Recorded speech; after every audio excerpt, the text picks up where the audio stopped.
Selamat pagi semua. Alright, sekarang ni kita akan teruskan kepada subtopik yang keempat, iaitu teknologi kejuruteraan genetik. Alright, dalam bab 5 iaitu genetik, kamu dah belajar bab 5.1, 5.2 dan juga 5.3, di mana kamu boleh rujuk pada video cikgu yang sebelum ni. Okey, untuk teknologi kejuruteraan genetik, apa yang kamu perlu tahu adalah apakah itu kejuruteraan genetik. Okey, kejuruteraan genetik itu adalah pengubahsuaian genetik sesuatu organisma yang diperkenalkan pada sekitar tahun 1971 sehingga 1973. Kira dia telah berlangsung selama 50 tahun lah, lebih kurang 50 tahun. Okey. Jadi, dalam kejuruteraan genetik ni, dia terbahagi kepada 3 cabang. Yang pertama, DNA rekombinan, iaitu menggabungkan DNA. Yang kedua, organisma termodifikasi genetik. Kita menghasilkan satu organisma yang berlainan, di mana organisma tersebut kita telah ubah suai dari segi genetik dia. Organisma ni boleh terdiri daripada sama ada haiwan ataupun tumbuh-tumbuhan ataupun manusia itu sendiri. Dan seterusnya, GMO ataupun kita kenali sebagai terapi genetik. Alright. Yang pertama, kita tengok mengenai teknologi DNA rekombinan. Okay, penggabungan rekombinan DNA. Definisi dia adalah menggabungkan dua spesies yang berbeza untuk menghasilkan satu genetik yang baru. Okey, jadi kita menggabungkan dua spesies yang berbeza, sama ada daripada kaedah yang pertama adalah DNA daripada tumbuhan kita gabungkan dengan DNA bakteria, ataupun kita ambil DNA manusia, kita gabungkan, kita kombinasikan dengan DNA yang daripada kulat untuk mencipta DNA hybrid. Sama ada kulat, virus ataupun bakteria untuk mencipta DNA hybrid. Okey, contohnya kita bukan nak menghasilkan macam mutant ke apa ke.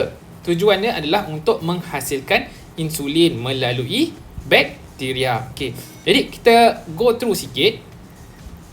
Apa itu teknologi DNA rekombinan? Okey, teknologi DNA rekombinan ini contoh contoh salah satu aplikasi dia, DNA rekombinan.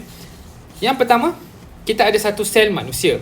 Sel manusia ni kita ambil daripada pankreas. Okey, sel manusia kita ambil daripada pankreas. Kemudian kita ada sel bakteria, okey, di mana kita keluarkan DNA dia, right? Kita keluarkan DNA dia, kemudian kita potong dia punya DNA ni, kita cut, kita ambil DNA insulin. Okey, kita ambil genetik insulin. Di mana genetik insulin ni kita masukkan ke dalam bakteria. Okey, kita masukkan di dalam bakteria. Kemudian apa yang berlaku adalah dia akan menghasilkan satu bakteria rekombinan, di mana bakteria tersebut mempunyai insulin. Okey, pada asalnya bakteria tiada insulin. Kemudian kita masukkan insulin ke dalam bakteria tersebut. Okey, kemudian insulin itu kita insulin yang ada dalam badan bakteria itu dia akan bertambah. Macam mana bertambah? Adalah kita tangki penapaian ni, ini adalah tangki untuk pembiakan. Okey, pembiakan apa? Pembiakan bakteria. Jadi kita akan biakkan bakteria tu. So bakteria ni semakin banyak. Mana bahagian insulin tu? Yang berwarna biru ni adalah bahagian insulin. Sekarang ni kita ada satu insulin. Apabila bakteria tersebut membiak, kita dah dapat dua insulin. Okey, kemudian bakteria ni dia akan melakukan mitosis. Ingat kita dah belajar subtopik yang pertama, mitosis, di mana dia akan membiak. So sekarang ni pada tahap stage ni, cikgu panggil dia stage 1. Stage 1, kita ada dua insulin. Okey, sekarang ni kita masuk stage 3. Stage 3 kita ada 1, 2, 3, 4 insulin. Sekarang ni kita dah ada 4 insulin. Okey, jadi insulin ni, bakteria ni, kita akan ekstrak insulin daripada bakteria. Kita tak ambil bakteria tu, kita cuma ambil insulin sahaja. Okey, kemudian insulin tu kita dapat gunakan ke atas manusia. Okey, apa kegunaan insulin ni? Okey, insulin ni kegunaannya adalah untuk orang yang mempunyai kencing manis, di mana insulin ni akan membantu untuk menukarkan gula kepada tenaga. Alright. Ini adalah teknologi kejuruteraan genetik bagi insulin. Okey. Jadi kalau kamu tak nak ambil insulin, jagalah kesihatan diri kamu, kurangkan minum minuman yang bergula ataupun makanan-makanan yang manis. Kenapa? Sebab badan kamu ni, pankreas kamu ni akan menghasilkan insulin. Okey, insulin ni tujuan dia untuk proses gula-gula tersebut. Apabila badan kamu menerima terlalu banyak gula, pankreas kamu akan rosak. Apabila pankreas kamu akan rosak, dia tak boleh menghasilkan lagi insulin, kamu terpaksa mengambil insulin, cucukkan insulin. Okey, insulin ni bukan murah dan dia bukan juga senang untuk kita, maksudnya kamu suka tak makan ubat contoh 3 kali sehari? Kamu tak suka kan? Sama juga. Kalau insulin, kamu tak boleh miss insulin. Kalau kamu miss, boleh berlakunya hypo. Iaitu kamu boleh pengsan mengejut. Alright, dan ia membahayakan nyawa kamu lah. Kencing manis ni boleh membahayakan nyawa kamu. Alright, seterusnya kita tengok pula GMO, organisma termodifikasi genetik. Bahasa Inggerisnya GMO, kita panggil GMO. GMO adalah singkatan bagi genetically modified organism, iaitu organisma, tak kisahlah sama ada tumbuhan, haiwan, bakteria atau virus, yang diubah suai secara genetik untuk tujuan tertentu. Okey. Kaedahnya adalah dengan kita menggabungkan gen haiwan dengan gen tanaman ataupun gen bakteria untuk menghasilkan organisma termodifikasi genetik dengan ciri baru yang tidak mungkin boleh dihasilkan melalui kaedah persilangan tradisional. Okey, jadi kita mengubah suai sama ada haiwan ataupun bakteria ataupun tumbuhan ataupun virus. Okey.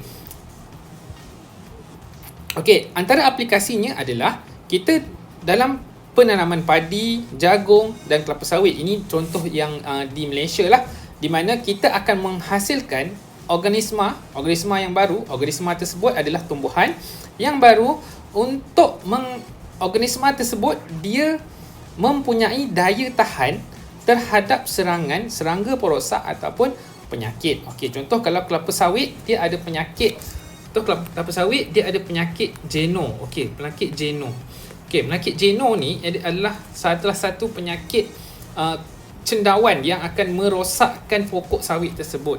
Jadi apabila kita modify kelapa sawit, dengan kita modify genetik dia supaya dia boleh melawan penyakit Jeno ni. Maknanya kelapa sawit yang terhasil adalah lebih kuat, lebih berkualiti.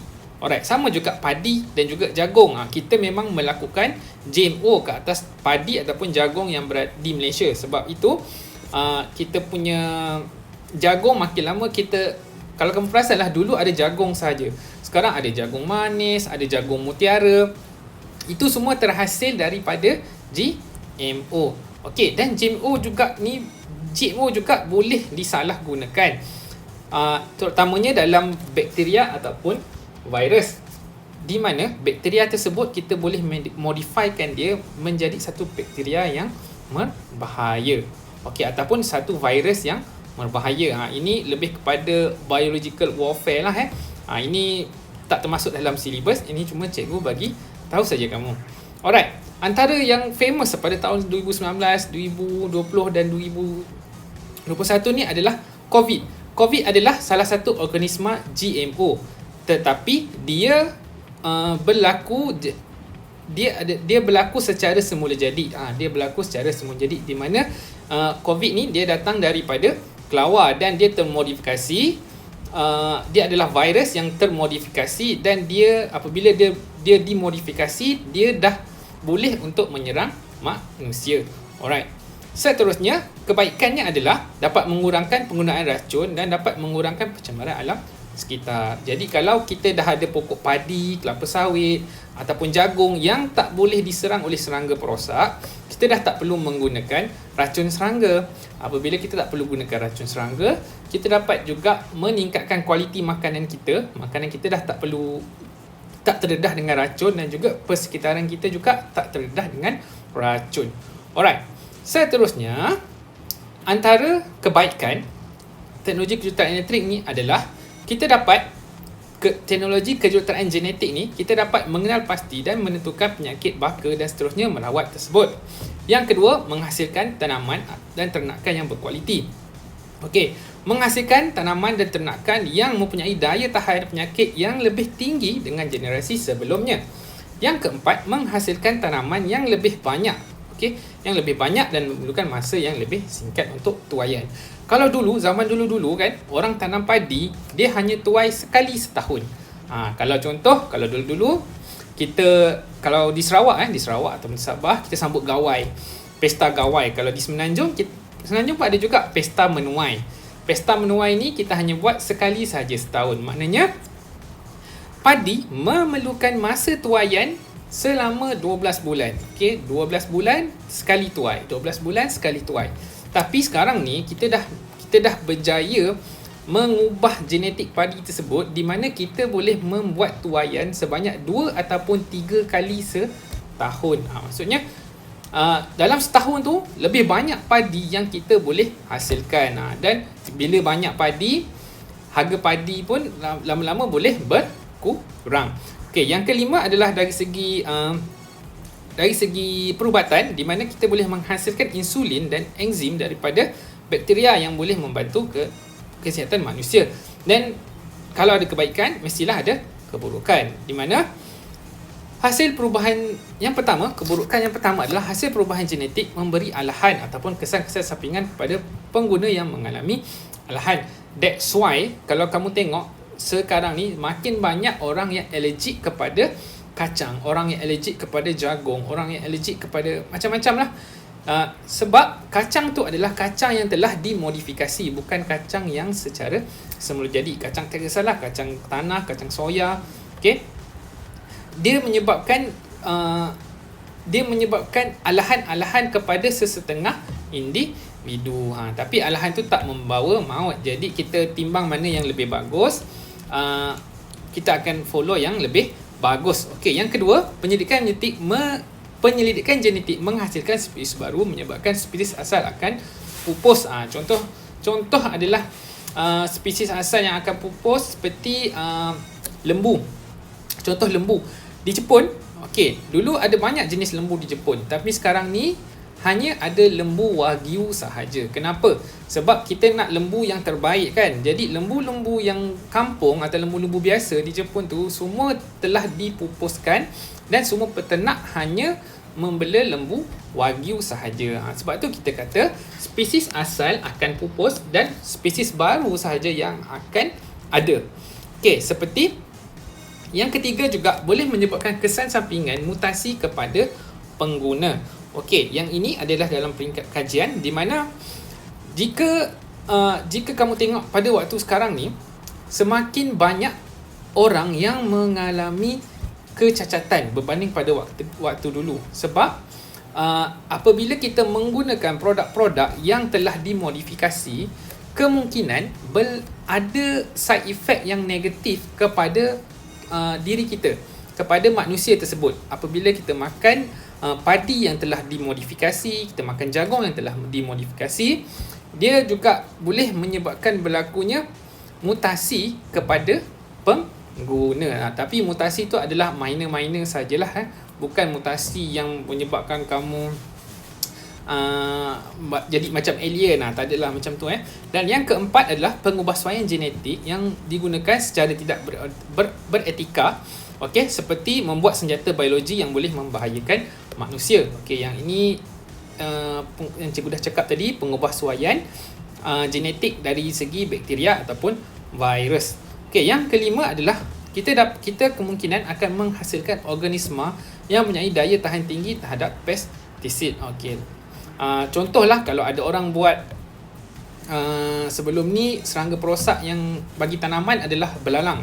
Okey, dan jika ada orang dia buat belalang super, di mana belalang tersebut dia boleh bertahan daripada terkena dengan dia boleh bertahan daripada mati diakibatkan oleh racun serangga. Jadi petani-petani akan menghadapi masalah yang besar di mana belalang kita tak boleh nak hapuskan dia. Okey, sebab tu kalau di Jepun ataupun di Thailand, belalang-belalang ataupun siput yang merosakkan padi tersebut, dia dihapuskan menggunakan kaedah biologi, di mana kalau belalang tu dia menggunakan burung.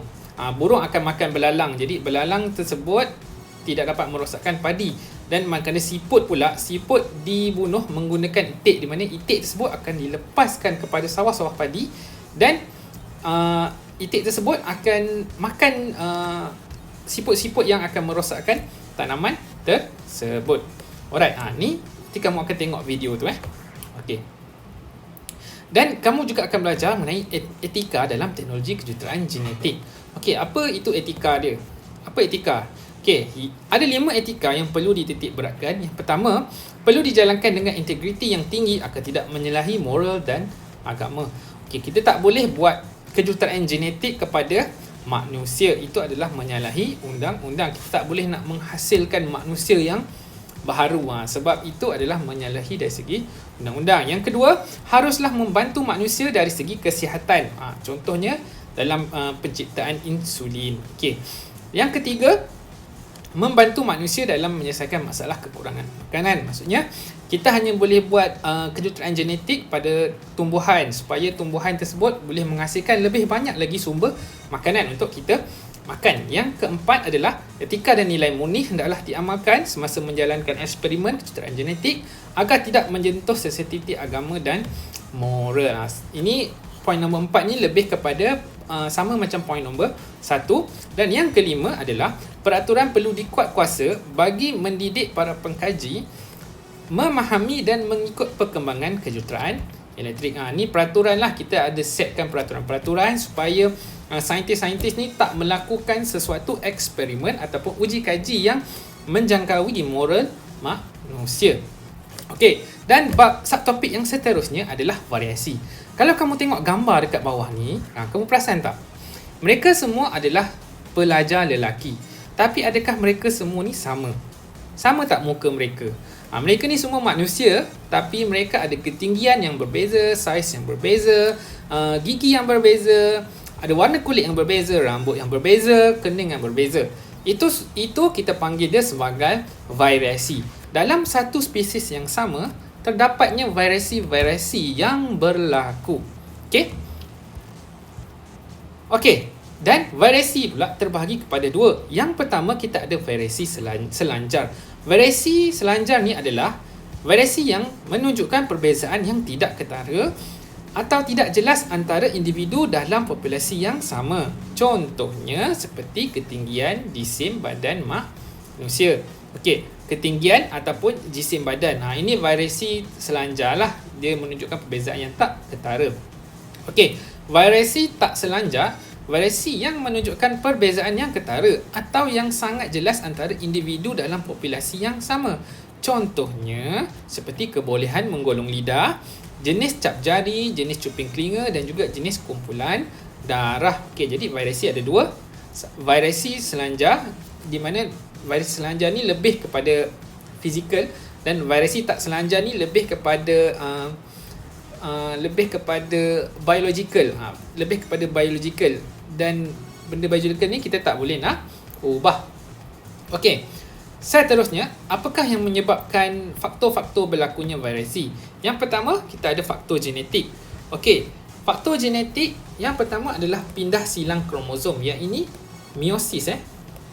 Okey, ini meiosis, di mana pindah silang kromosom semasa meiosis membolehkan pertukaran bahan genetik dan menghasilkan kombinasi genetik yang baru. Okey.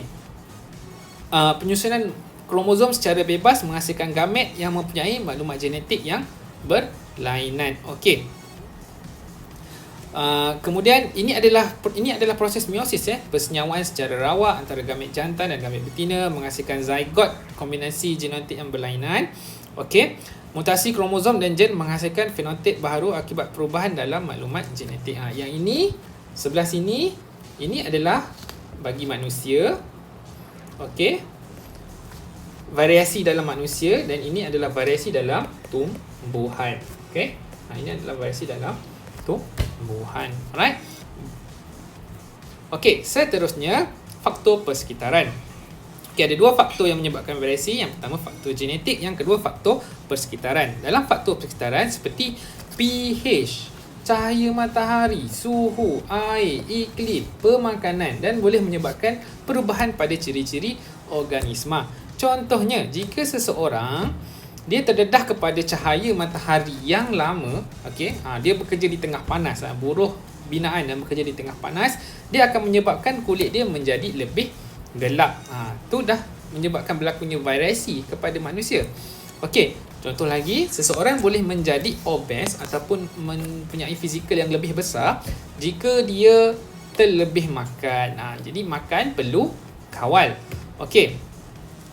Contohnya bunga hydrangea. Okey, bunga hydrangea ni dia sangat-sangat special di mana jika kita tanam di tanah berasid, kat mana tanah berasid? Tanah berasid lebih dijumpai tanah-tanah yang berada di paya bakau. Okey, tanah-tanah dekat dengan kawasan paya atau gambut dia lebih berasid.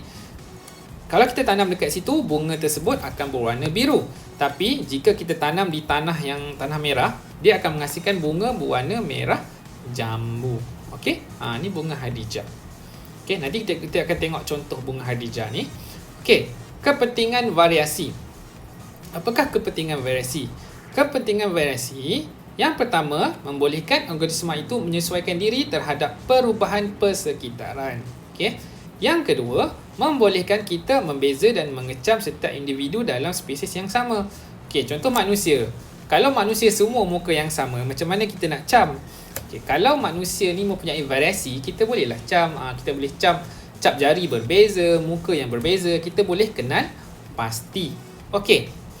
Membolehkan pemilihan semula jadi, iaitu organisma dengan ciri-ciri yang sesuai akan terus hidup, manakala organisma yang ciri-ciri yang kurang akan sesuai pupus.